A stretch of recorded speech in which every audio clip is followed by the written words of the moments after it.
Hey everyone, my name is Dévi and welcome to Book Connoisseur.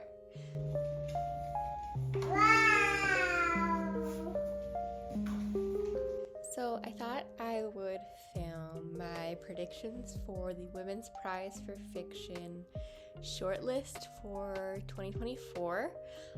I've read, I think, 4 or 5 of the books so far, so all of the books on my list I haven't necessarily read, but I've been watching a lot of reviews, so I feel like I can make an educated guess as to what may or may not appear on the shortlist this week. The shortlist will be announced on April the 24th of 2024. I will do a reaction video to the shortlist because I'm really excited to see, and I plan on reading the entire shortlist, whatever books I haven't read yet. And I'm hoping some of the books I've already read are on there because I think they really deserve a spot. The first book on my shortlist predictions is Ordinary Human Failings by Megan Nolan. Now this I absolutely loved. This book starts out with a murder of a little girl in an area of London, and all fingers are pointing to this Irish family who lives there and is sort of on the outskirts of the community. And no one really knows them. They don't socialize that much. Now this isn't too much of a spoiler because it happens in the very beginning of the book. The main suspect is the daughter in the family, and she's about 10. So this book goes between a journalist trying to get his foot in the door with the family and his perspective, as well as the perspective of the mother of this young girl, who's also a young woman, her brother and her father. And we learn about their background, how they ended up where they are, and how they ended up in this situation. If you're a true crime person, I wouldn't necessarily expect a fast-paced thriller with this book. It's more of a slow burn, character building type story. Not a whole lot happens in the plot, but it's really incredible the way Megan Nolan is able to build these characters. One other thing I wanted to mention about this book is it is extremely political, and I loved that aspect of this book. There is a scene where the mom is describing what it felt like to get pregnant with her daughter at such a young age, and it is a great example of the power of fiction and why women should be able to make their own choices about their own body. And I think it's really relevant right now, given everything that's happening in the US, and Ireland also has its own history with this subject, so I really appreciate that this book was brought to my attention by the prize. I'm starting off strong. There are 2 books I think could be the winner, and this is the first one.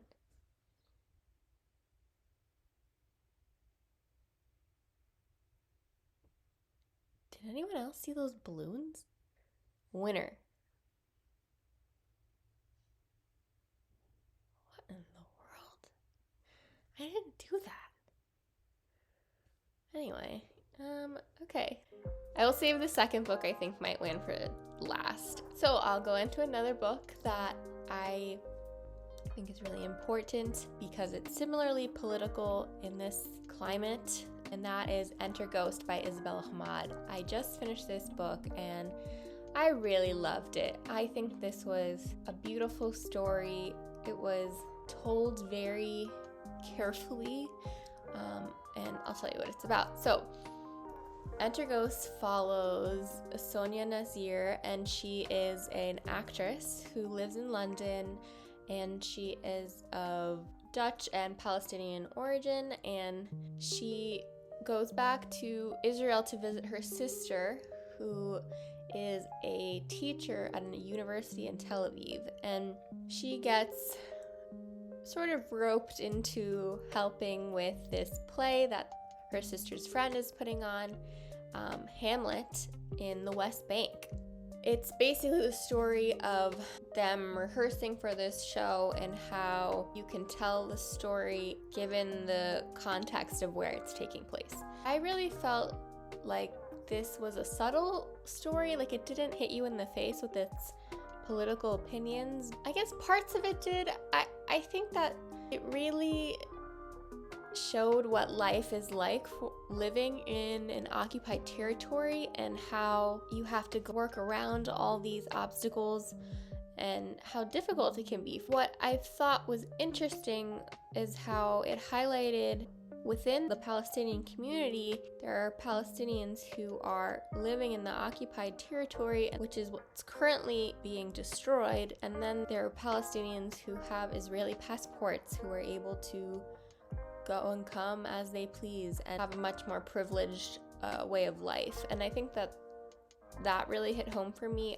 especially the main character who she has an Israeli passport but her sister does not, and I think that is a really interesting dynamic. Something that I think is really important in stories like this is to humanize the characters and basically humanizing these people experiencing the war right now. And there's a lot of normal things. There's romance, there's, conflict, there's friendships that really helps ground this whole book, and I think was really beautiful. Honestly, I think I would read it again. It's so good.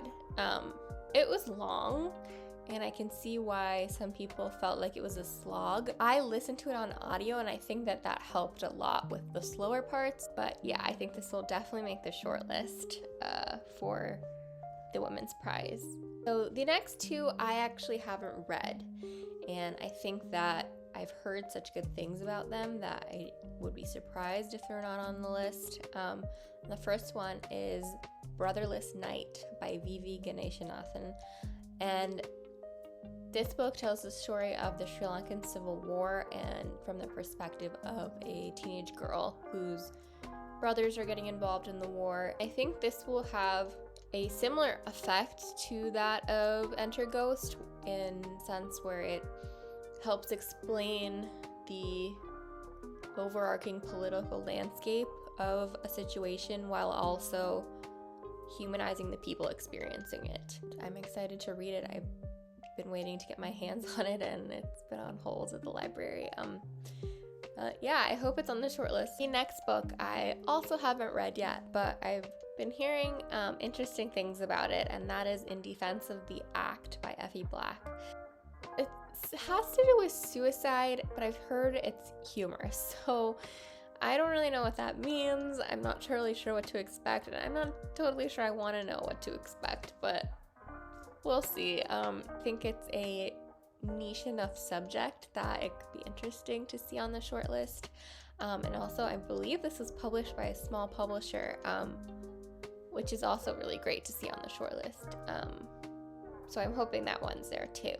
This is sort of a toss-up. I don't really know if this is going to be on there, but I kind of hope it is, because I realize I don't have enough time or spoons, if you will, to read the entire long list. So I'm going to focus on the short list after this. But I'm hoping The Maiden by Kate Foster is on there. And this is a historical fiction, and it tells the story of a woman on trial for her lover's murder in, I think, the 1600s or something like that in Scotland, I believe. Yeah, I've heard it's really good. I love historical fiction. That's my favorite genre, so I'm hoping to get to this soon. And then the last book I have is the second book I think could be the winner, and that is Soldier Sailor by Claire Kilroy. This book is so dear to me and special. It tells the story of a mother postpartum struggling with her marriage and just getting her footing during motherhood. And I have an 18-month-old baby, I guess a toddler now, and I felt so seen with this book, and it really helped me heal and helped me feel okay with what I've been going through. And this is so raw, and it's not easy to read, and it's not wrong either. I just feel like it's such a universal thing to struggle like this with your first child.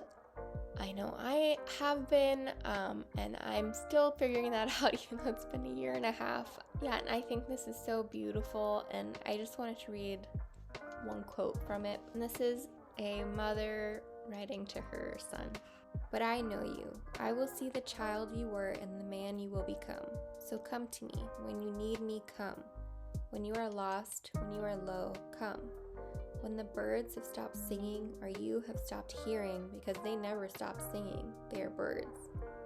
When you have no hair and I have no teeth, when you have a pot belly and I have whiskers, when you are stooped and I am buckled, when it's a Beckett play, when you wear beige anoraks and I wear bed jackets, permanently that is, when I am permanently wearing a bed jacket because I am permanently in a bed, and you are on a visitor's chair listening to me witter on and on, I will know. When you are on statins and I am too bewildered to understand that this middle-aged man is my baby.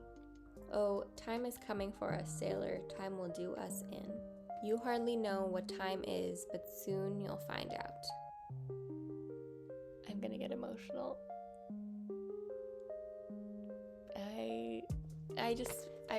This is a really special book. So special. And if you're planning on being a parent, thinking about being a parent, have a parent, that's all of us, I think this is a really great read. It will really strengthen your relationship with your children or your parents. And while motherhood is a very niche experience, I think it's important to remember that you also have a mother, and maybe you want to know what she went through when you were born. So maybe this is just slightly higher than ordinary human feelings. So I'm just gonna say it. This is my winner for the prize. We'll see if I'm right. I hope it's on the shortlist. I'm gonna be really, really disappointed if this is not.